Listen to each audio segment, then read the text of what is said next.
Hello guys, मैं हूँ Rimta and welcome back to my YouTube channel. दोस्तों, आज जिस मूवी को मैं आप सबके लिए एक्सप्लेन करने वाली हूँ वो है तुम्बल द रिचुअल, जो कि 2018 में इंडोनेशिया में रिलीज हुई थी और IMDb पे इसकी रेटिंग 7.8 की है। आई नो आप लोग सुपर नेचुरल के आगे के एपिसोड का इंतजार कर रहे हैं, तो थोड़ा सा इंतजार और सुपर नेचुरल सीजन 3 आने ही वाला है। Till then enjoy this video explanation. So without wasting any time, let's get into the roller coaster ride of this movie। दोस्तों, कहानी शुरू होती है और हम एक छोटी बच्ची आलिया को देखते हैं जो गाना गा रही होती है। तभी उसकी बड़ी बहन नीरा वहाँ आती है और आलिया को सोने के लिए ले जाती है। यहाँ हमें पता लगता है कि नीरा कल शुगर फैक्ट्री में जाने वाली है और आलिया अपनी बहन के साथ रहना चाहती थी, इसीलिए वो उसके साथ जाने के लिए कहती है। लेकिन नीरा उसे किसी तरह मना लेती है और कहती है कि वो जल्दी वापस आ जाएगी और वो आलिया को सुला के वहाँ से चली जाती है। यहाँ हम देखते हैं कि आलिया ने ड्राइंग्स बनाई होती हैं क्योंकि आलिया को ऐसे विजन्स आए थे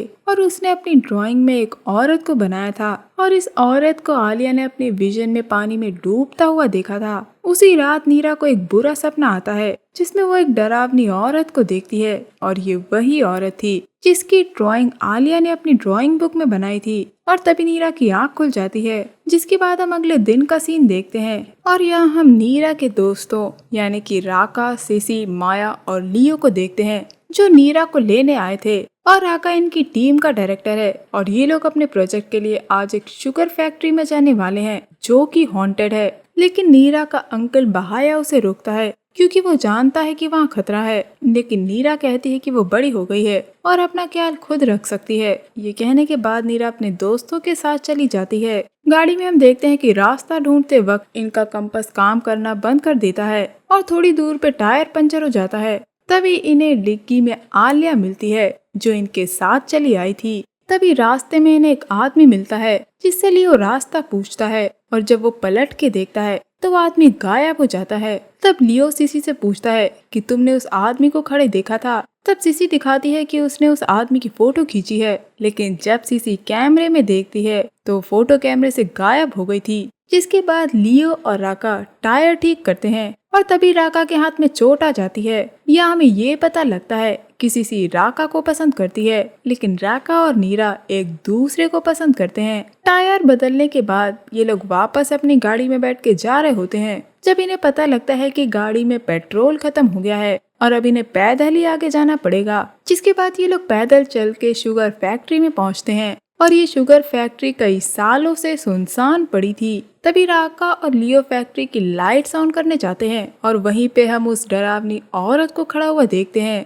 जो कि लाइट ऑन होते ही गायब हो जाती है। अब रात हो जाती है और ये सब एक साथ बैठे होते हैं जब इन्हें सिसी के चिल्लाने की आवाज आती है और सारे लोग सिसी को देखने जाते हैं। लेकिन आलिया वहाँ अकेले थी और हम देखते हैं कि आलिया को कोई दिखाई दे रहा था। इधर सारे लोग सिसी के पास पहुँचते हैं तो पता चलता है कि सिसी एक चूहे से डर गई थी। लेकिन जब माया बाथरूम में देखती है तो उसे बेसिन के पास एक इंजेक्शन दिखता है, लेकिन ये बात वो किसी को नहीं बताती। तभी इन्हें आलिया के गाने की आवाज सुनाई देती है और आलिया वही गाना गा रही थी जो हमने उसे स्टार्टिंग में गाते देखा था और आलिया के पास 2 बच्चियों की आत्मा खेल रही थी। इसके बाद ये सब लोग आलिया के पास आते हैं। तब आलिया नीरा को बताती है कि वो अकेले नहीं थी और वो नीरा को अपनी दोस्त के साथ खेलने के लिए कहती है। तब आलिया एक तरफ इशारा करके उन्हें बताती है, लेकिन इन लोगों को वहाँ कोई भी नहीं दिख रहा था। लेकिन आलिया उस बच्ची को अच्छे से देख पा रही थी। नीरा आलिया को समझाती है कि वहाँ कोई नहीं है।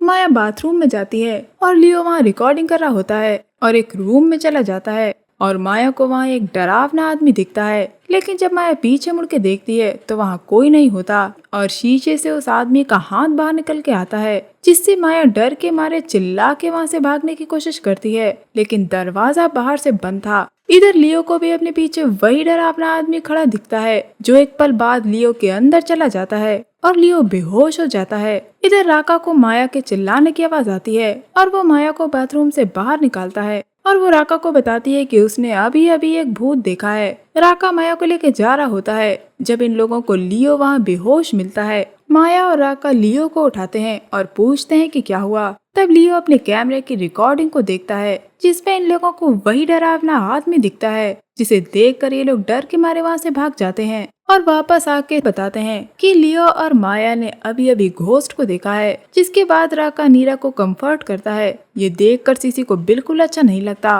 और वो वहाँ से चली जाती है। सीसी जा रही होती है जब लाइट्स फ्लिकर होना शुरू हो जाती हैं और उसे वहाँ कुछ शैडोज नजर आती हैं। सीसी को लगता है कि ये उसके कंटेंट के लिए अच्छा रहेगा, इसीलिए वो रिकॉर्डिंग करना शुरू कर देती है। राका सीसी को ढूंढने जाता है और नीरा भी आलिया को माया की निगरानी में रख के उसके पीछे चली जाती है। हम देखते हैं कि कैमरे में सीसी को कुछ दिखाई दे रहा था। सीसी जब दोबारा अपने मोबाइल में देखती है तो उसे वही डरावना आदमी दिखता है, जिसे देखकर उसके हाथ से मोबाइल गिर जाता है और जब वो नजरें उठाती है तो वो आदमी उसके सामने ही था।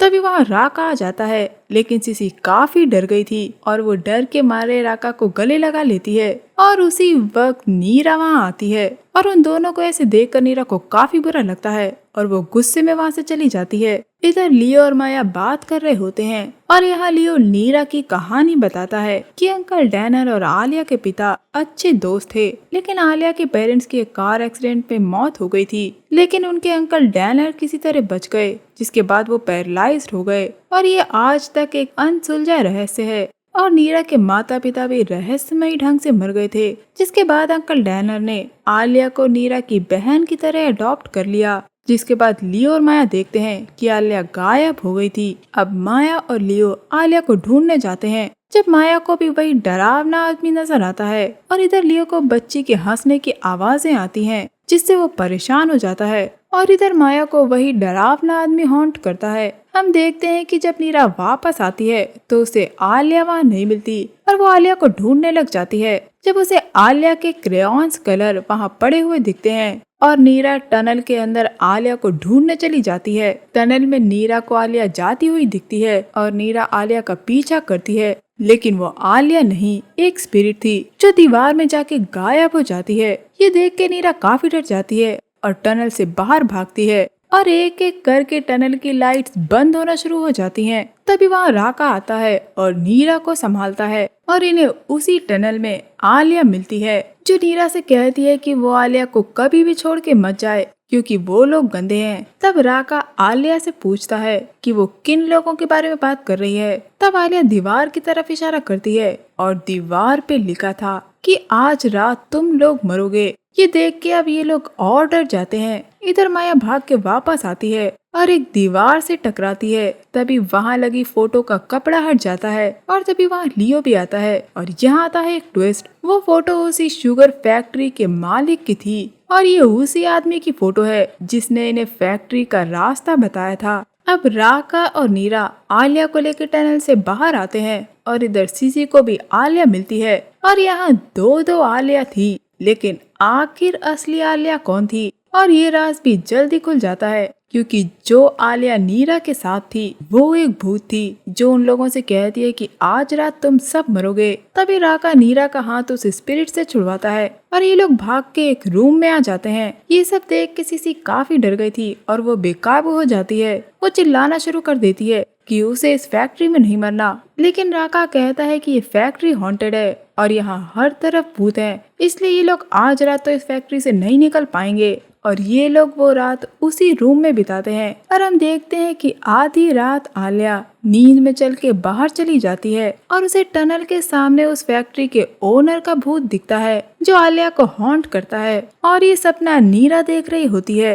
लेकिन नीरा को सपने में दिखाई देता है कि आलिया अभी भी उसकी गोद में सो रही है। अगले सीन में हम देखते हैं कि सुबह हो जाती है और अब नीरा की गोद में आलिया नहीं थी, वो गायब हो चुकी थी। अब ये सभी लोग आलिया को ढूंढना शुरू करते हैं और नीरा वापस उसी टनल में आलिया को ढूंढने के लिए जाती है। जब उस टनल में नीरा को आलिया की लाश मिलती है, जी हाँ, आलिया मर चुकी थी। ये देख के नीरा बिल्कुल टूट गई थी। ये लोग आलिया की डेड बॉडी को उस टनल से निकाल के बाहर लाते हैं और आलिया की मौत से ये सभी लोग दुखी थे। और राका भी नीरा को बाहर लाता है जो कि बेहोश हो गई थी। राका अब सीसी, माया और लियो से कहता है कि वो बाहर जाके इस फैक्ट्री से बाहर निकलने का रास्ता ढूंढे। इधर नीरा को सपने में वही औरत दिखती है जो आलिया को विजन में दिखी थी और नीरा देखती है कि उस शुगर फैक्ट्री का मालिक जिसका नाम है सूर्यो, वो एक औरत को जिसका नाम है नर्मला, उसके हाथ पैर चेन से बांध के उसे पानी में फेंकवा देता है और डूबने की वजह से नर्मला की मौत हो गई थी। जिसके बाद गांव वालों ने सूर्यो को बांध दिया था। जिसके बाद नर्मला के पिता सूर्यो से पूछते हैं कि उसने उनकी बेटी के साथ क्या किया, और गांव वाले सूर्यो को शैतान मानते थे और गांव वालों ने सूर्यो को जला के मार दिया था। ये सपना देखने के बाद नीरा को होश आता है और वो आलिया को गले लगा के बहुत रोती है। और यहाँ एक और ट्विस्ट आता है जब हमें पता लगता है कि नर्मला नीरा की माँ थी जिसे सूर्यो ने मरवा दिया था। और अब नीरा कहती है कि वो सूर्यो को नरक भेजे बिना यहाँ से नहीं जाएगी। इधर लियो लोग बाहर जाने का रास्ता ढूंढ रहे होते हैं, लेकिन वो बार बार एक ही जगह पे आके पहुँचते हैं, यानी वो ये शुगर फैक्ट्री छोड़ के बाहर नहीं जा सकते। ये बात लियो राका को बताता है कि उस फैक्ट्री से निकलने का कोई रास्ता नहीं है। अब ये लोग उस रात भी उसी शुगर फैक्ट्री में रुकते हैं जब नीरा को एक सपना आता है जिसमें वो आलिया को देखती है और आलिया नीरा को अपने साथ ले जाती है और वहाँ उसे एक घर दिखाती है। तभी नीरा का सपना टूटता है और वो राका को बताती है कि उसने सपने में आलिया को देखा था जो उसे कुछ बताने की कोशिश कर रही थी। जिसके बाद नीरा उसी घर की तरफ जाती है। उस घर में पहुँचने पे उन्हें वहाँ एक सेक्रीफाइस देने वाली टेबल मिलती है और वहाँ काले जादू की कई सारी चीजें थी और नीरा को वहाँ एक खंजर रखा हुआ दिखता है। अब वहाँ रख के पेपर्स को राका पढ़ता है और उन पेपर्स में सूर्यो के अभी तक 39 विक्टिम्स के नाम लिखे हुए थे और सूर्यो को अपनी किस्मत पलटने के लिए एक सेक्रीफाइस और चाहिए था ताकि वो फिर से एक बार वापस आ सके और इस तरह वो हमेशा के लिए जिंदा रहेगा। और यहाँ एक और ट्विस्ट आता है जब हमें पता लगता है कि सूर्यो का 40वां सेक्रीफाइस नर्मला की बेटी होगी, यानी कि नीरा, और आज रात सूर्यो अपना बदला लेगा।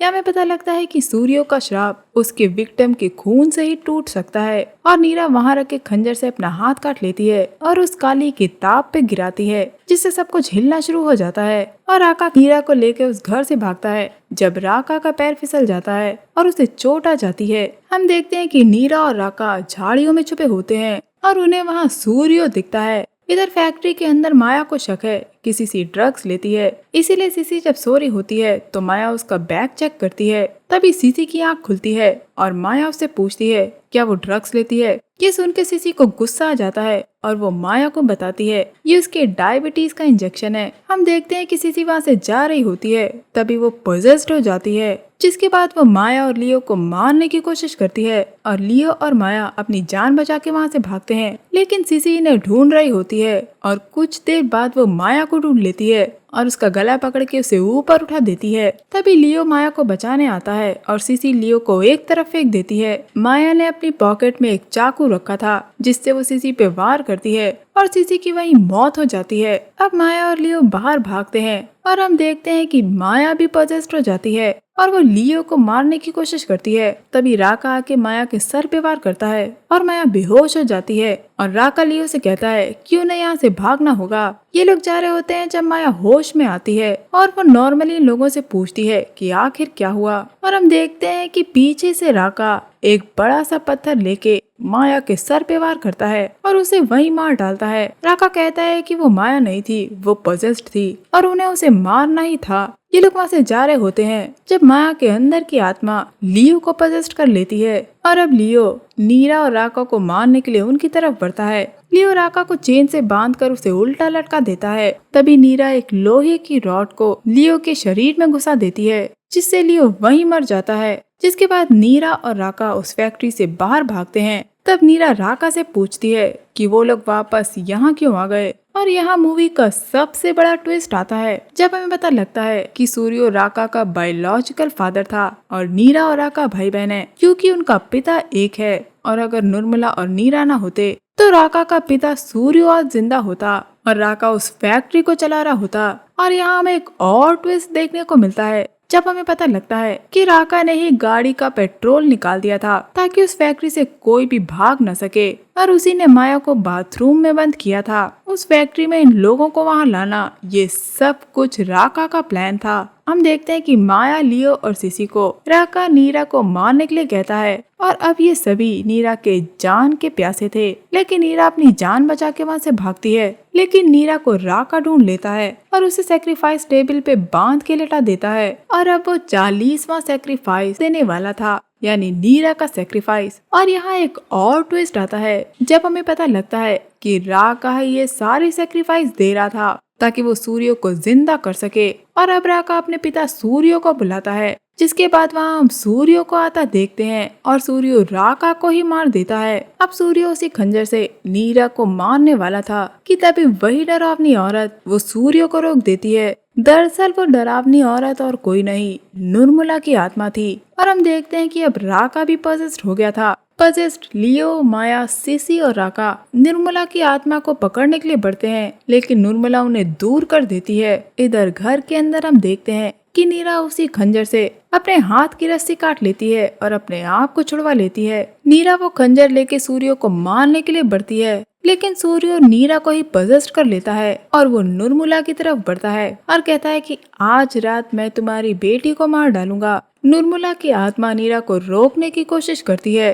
और हम देखते हैं कि नीरा वो खंजर अपने पेट में ही मार लेती है, जिसकी वजह से सूर्य उसके शरीर को छोड़ देता है। सूर्य के उसके शरीर से बाहर निकलने के बाद नीरा सीधा वो खंजर सूर्य के दिल पे मारती है और सूर्य वहीं खत्म हो जाता है और सारे पजेस्ड लोग मर जाते हैं। जिसके बाद निर्मला की आत्मा अपने असली रूप में आती है और कहती है कि वो अपनी बेटी से बहुत प्यार करती है। निर्मला अपनी बेटी से कहती है कि वो यहाँ से चली जाए और फिर कभी वहाँ लौट के ना आए। वो कहती है कि वो अपनी बेटी के दिल में हमेशा रहेगी। और हम देखते हैं कि माँ और बेटी एक दूसरे के गले लगते हैं, जिसके बाद निर्मला की आत्मा गायब हो जाती है। एंड सीन में हम नीरा को उस फैक्ट्री से बाहर जाता हुआ देखते हैं, जब उसे आलिया की आत्मा दिखती है और वो नीरा से कहती है कि नीरा ने वादा किया था कि वो आलिया को कभी भी छोड़ के अकेले नहीं जाएगी। और हम आलिया के चेहरे को शैतान में बदलता देखते हैं और बस ये मूवी यहीं खत्म हो जाती है। दोस्तों, अब आप लोग सोच रहे होंगे कि एंड में क्या हुआ, तो मैं आपको बता दूं, क्योंकि सूर्य अपना 40वां सेक्रीफाइस नहीं दे पाया,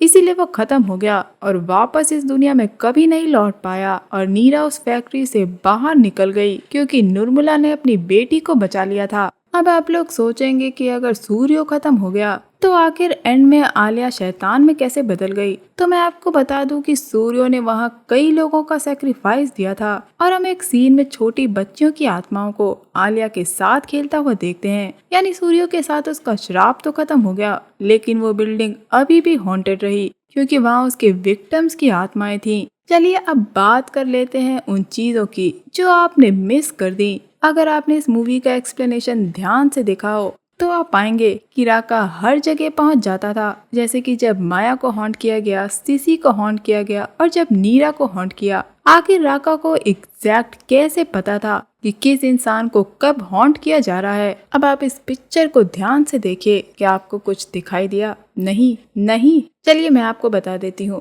अगर आप पीछे की दीवार को गौर से देखेंगे तो वहाँ उसी वक्त की ड्राइंग बनी है जब गांव वालों ने सूर्य को जला के मार दिया था। राका ने नीरा को बताया था कि सूर्य के विक्टिम का खून ही सूर्य के श्राप को तोड़ सकता है। दरअसल राका ने झूठ बोला था और सूर्य के विक्टिम का खून उस श्राप को तोड़ता नहीं बल्कि उसे जिंदा कर सकता था। इसीलिए जब नीरा ने अपना खून उस किताब पे गिराया था तो सूर्य जिंदा हो गया था। लेकिन हमेशा जिंदा रहने के लिए सूर्य को अभी भी 40वां सेक्रीफाइस देना था, जो कि पूरा नहीं हो पाया। और दोस्तों, एक सबसे बड़ी बात, अगर आप टुम्बल द रिचुअल के पोस्टर को देखेंगे तो ये एग्जैक्ट 1920 लंदन के पोस्टर से मिलता है। मैं आपके लिए दोनों मूवी के पोस्टर को एक साथ रख रही हूँ। जैसा कि हम लोग जानते हैं कि 1920 लंदन 2016 में आई थी और टुम्बल द रिचुअल 2018 में रिलीज हुई है। तो जाहिर सी बात है कि 1920 लंदन के पोस्टर को टुम्बल द रिचुअल में अडेप्ट किया गया है, क्योंकि 1920 लंदन टुम्बल से पहले आई थी। तो दोस्तों, ये था मेरा movie explanation Indonesian horror movie Tumbal the ritual को लेकर। और मुझे बताइएगा कि आपको ये वीडियो एक्सप्लेनेशन कैसा लगा। उम्मीद करती हूँ आपको ये वीडियो एक्सप्लेनेशन पसंद आया होगा। अगर आपको मेरा ये वीडियो एक्सप्लेनेशन पसंद आया है तो मेरे चैनल को लाइक, शेयर और सब्सक्राइब करना मत भूलिएगा। मैं मिलूंगी आपसे अगले वीडियो में, तब तक के लिए अपना बहुत ख्याल रखिए। Stay safe, keep hunting, lots of love.